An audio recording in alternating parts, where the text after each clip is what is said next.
বাংলাদেশের অন্তর্বর্তী সরকারের প্রধান পদে দায়িত্ব নিতে চলেছেন মোহাম্মদ ইউনূস। এ বিষয়ে আমরা কথা বলবো। আমরা সরাসরি চলে যাব, আমাদের সঙ্গে রয়েছেন আমাদের editor in chief Sujit Chattopadhyay রয়েছেন নিউজ রুম থেকে। আমরা সরাসরি চলে যাব সুজিতদার কাছে। সুজিতদা, অন্তর্বর্তী সরকারের প্রধান পদে দায়িত্ব নিতে চলেছেন মোহাম্মদ ইউনূস এবং এছাড়া আমরা দেখতে পাচ্ছি যে তাকেই বাংলাদেশে কি আশা ভরসা করছে, ইউনূসকেই কেন করা হচ্ছে অন্তর্বর্তী সরকারের প্রধান পদ। এছাড়াও রয়েছেন আমাদের সঙ্গে আমাদের প্রতিনিধি সুচারু মিত্র রয়েছেন। আমরা চলে যাব সরাসরি সুচারু এবং সুজিত চট্টোপাধ্যায়ের কাছে, আমাদের এডিটর ইন চিফ। অঙ্কিতা, এই মুহূর্তে তোমাকে লেটেস্ট আপডেট জানিয়ে রাখি, আগামীকাল রাত ৮টার সময় ডক্টর ইউনূসের নেতৃত্বে বাংলাদেশের নতুন সরকার শপথ গ্রহণ করতে চলেছে। রাত ৮টায় এই শপথ গ্রহণ অনুষ্ঠান হবে বলে আমরা জানতে পাচ্ছি। এবং যে প্রশ্ন নিয়ে আজকে আমাদের এডিটর ইন চিফ সুজিত চট্টোপাধ্যায়ের সঙ্গে আমরা কথা বলবো যে বাংলাদেশের ভবিষ্যৎ কোন দিকে, এবং শেখ হাসিনার ঘোরতর বিরোধী বিখ্যাত নোবেলজয়ী অর্থনীতিবিদ ডক্টর ইউনূস, যিনি প্রথম থেকে বিরোধিতা করে এসছেন, এবং সেই বিরোধের জায়গা আবার অনেকে তাকে বলেন যে রাজনীতির অঙ্কের থেকেও তিনি ব্যবসাটা খুব ভালো বোঝেন। দেশের এমন অবস্থা, ফলে তিনি কি দাঁড় করাতে পারবেন দেশকে, কোন দিকে যাচ্ছে? একটু সংশোধন করছি সুচারু, যখন ডক্টর ইউনূস নোবেল পাচ্ছেন, তার গ্রামীণ ব্যাংক এবং ডক্টর ইউনূস দুজনকে একসাথে নোবেল পুরস্কার দেওয়া হয়েছিল।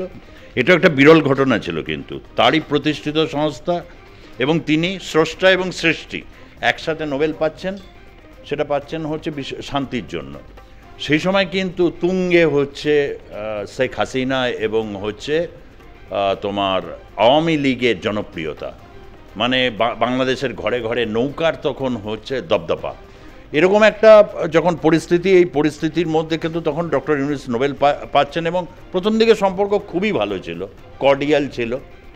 সম্পর্কটা বিগড়ে যায় হচ্ছে একটা ইতিহাস আছে, যে ইতিহাসটা অত্যন্ত গুরুত্বপূর্ণ। সেটা হচ্ছে নাগরিক শক্তি বলে একটা তিনি রাজনৈতিক দল করেছিলেন, এবং দলটা মাত্র 10 সপ্তাহ।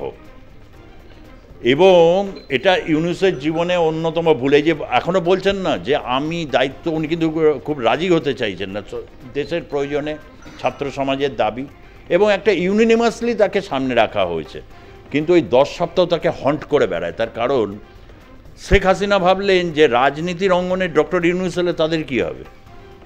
ফলে একটা মতাদর্শকতা তখনই হচ্ছে শুরু হলো, তাকে নিয়ে বিভিন্ন রকম, তিনি কি সুদখোর, তিনি কি হচ্ছে বাংলাদেশের মহিলাদেরকে, গরিবীকে সুযোগ নিয়ে তাদেরকে উন্নয়নের নামে অত্যাধিক ঋণের ফাঁদে জড়িয়ে ফেলছেন, নানা রকম প্রবচন।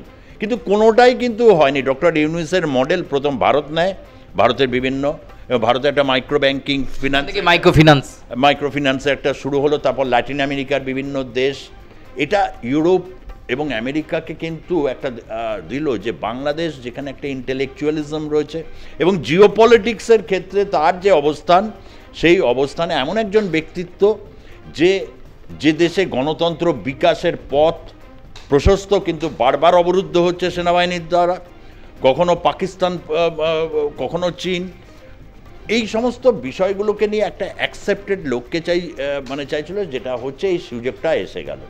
এবং যে বাংলাদেশের ভবিষ্যৎ, তুমি যে মন্ত্রিসভাটা তৈরি হয়েছে, ভেরি ইন্টারেস্টিং।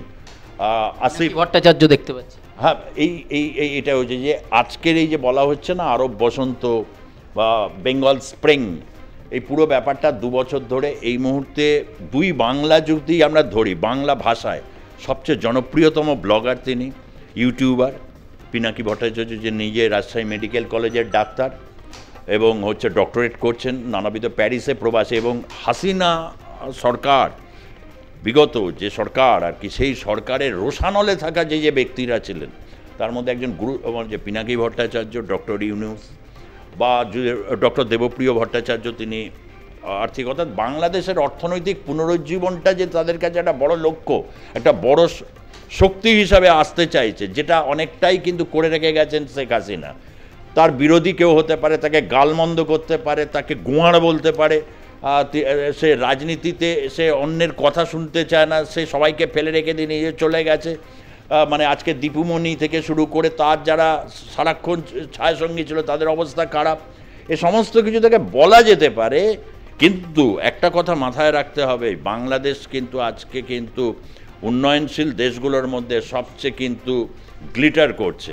পদ্মা সেতু হোক বা হচ্ছে মেট্রো হোক, মধ্যবিত্ত যেরকম উত্থান হয়েছে ওখানে, বা হচ্ছে পভার্টি লেভেল যে জায়গায় উনি গেছে সেই জায়গা থেকে ইউনূস বা দেবপ্রিয় ভট্টাচার্য এরা করছে। যদিও এটা ইন্টারিম সরকার, কিন্তু এটা কিন্তু ভবিষ্যতে রাজনীতিতে, মানে যদি বিএনপি জামাত ভেবে ফেলে যে নির্বাচন তো একসময় হবে, তারাই জিতে যাবে, ব্যাপারটা কিন্তু অত ইজি নয়। আজকে তো আমি বলে রাখছি, তার কারণ এরা হয়তো সিজন পলিটিশিয়ান নয়, কিন্তু এদের বিভিন্ন অ্যাকসেপ্টেন্স, বিশেষ করে আজকের বাংলাদেশ যারা পরিচালনা করছে, অর্থাৎ বৈষম্য বিরোধী ছাত্র আন্দোলন, তাদের নেতাদের বয়স কত? 20-21 ম্যাক্সিমাম।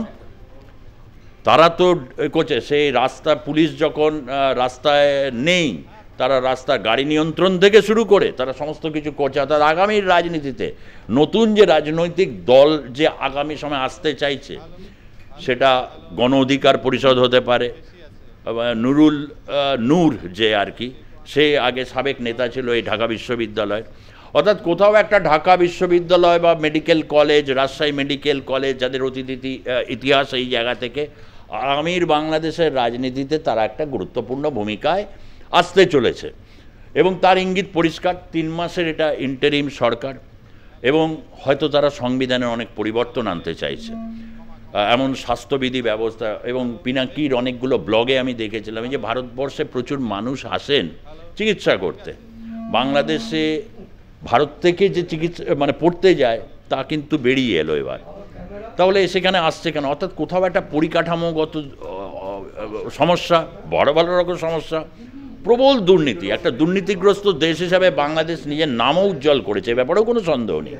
অর্থাৎ সমস্ত দিক থেকে যদি আমরা দেখি সুচারু, একটা কথা এই মুহূর্তে মানতেই হবে যে আগামীর বাংলাদেশে অনেকগুলো বিষয় রয়েছে, এবং ভারতের ক্ষেত্রে এটা দুশ্চিন্তার বিষয় যে এটা বলবো না। তবে এদের প্রত্যেকেরই বক্তব্য হচ্ছে একটা দেশের কূটনীতি বা একটা দেশের যে রিলেশনশিপ তৈরি করে হচ্ছে মর্যাদার ভিত্তিতে। বাংলাদেশে ছোট দেশ, তাকে ডিপেন্ডেন্ট হতেই হবে, এবং সবচেয়ে বেশি সে ডিপেন্ডেন্ট বা হচ্ছে সম্পর্কের গভীরতায় থাকতে চায় ভারতের সঙ্গে। মানে এটা জেনেটিক্যালি ডিএনএতে ঢুকে রয়েছে। ওই ভাষা এক, সংস্কৃতির অনেক সাদৃশ্য এটা একটা রয়েছে, কিন্তু এটাকে তুমি যদি টেকেন ফর গ্র্যান্টেড করে নাও, তাহলে কিন্তু ডক্টর ইউনূসের বার্তাগুলোর থেকেও সেটা বেরিয়ে আসছে। তাদের যে বার্তা, মানে ডক্টর ইউনূস খুব পরিচিত সাংবাদিকদের কাছে, তার লেখার সাথে পরিচিত, এবং পিনাকির ভিডিও সাথে পরিচিত যারা, তারা প্রত্যেকেই এটা মানবেন যে তারা কিন্তু একটা সমমর্যাদার সম্পর্ক চায় ভারতের সাথে। মানে বিনা শর্তে ভারত তার চাপিয়ে দেবে সেটা তারা মানতে চাইবেন না। অনেক ধন্যবাদ আপনাকে। আমরা একেবারেই স্পষ্টতই বুঝতে পারছি যে আগামীকাল একদম সুচারু, ছাত্রদের দাবিতে বাংলাদেশের অন্তর্বর্তী সরকারের প্রধান পদে দায়িত্ব নিতে চলেছেন মোহাম্মদ ইউনূস।